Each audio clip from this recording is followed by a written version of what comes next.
Ayan, kulay green na guys. Tapos nagpaalam naman ako sa engineer kung pwede bang lagyan ng chlorine kahit hindi pa naka-tiles. So sabi niya pwede naman. Isa't kalahating kilo to guys. Ilagay natin para yung mga bakteryahis ba.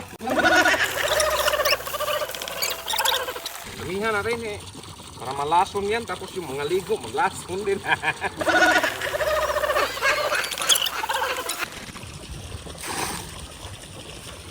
Lagyan natin ng chlorine guys. Para magpatay ang bakterya guys.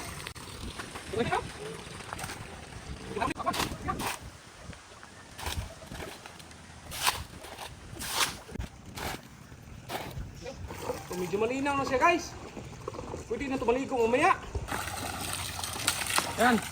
So yun guys, papawin muna natin to para yung mga dumi marilis muna. Di bali yung malabnaw yung chlorine, basta yung dumi marilis kasi no, naglitawan yung dumi. Tulad nito oh. Ayan.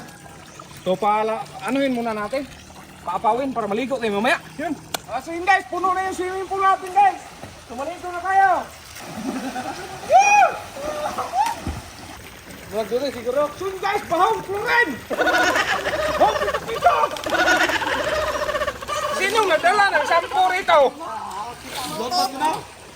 Man daw. Shampoo daw. Aduh, gini kabula bengkel namanya chlorine. Ini may shampoo tayo guys. Yan. Ganda guys. So yun guys. Ligo tayo. May tubig. Ayan. So sa tubig. Ganda. Yan o. So sana matapos tong resort natin ngayong sunod na taon 2025. Bahong chlorine, simple Di, bong shampoo na ako, nag-shampoo na ako. Shampoo, sabon, gold na. So yun guys, no, dumating na yung dalawa kong makulit. Tira na, ligo na. Ha? Nag. Ay sus, ligo uy. So yun guys, dumami tayo dito, mga kapitbahay natin, nakiligo na sa ating swimming pool. Yan! Ganda! Yan, nakiligo, marami pa, so darating pa yung mga iba dyan.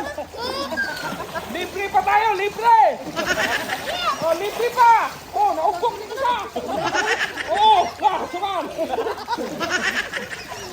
So yun guys, hanggang dito itong video na to. Maraming salamat at hindi ko ito magawa kundi dahil sa inyo. Thank you, thank you. Love you.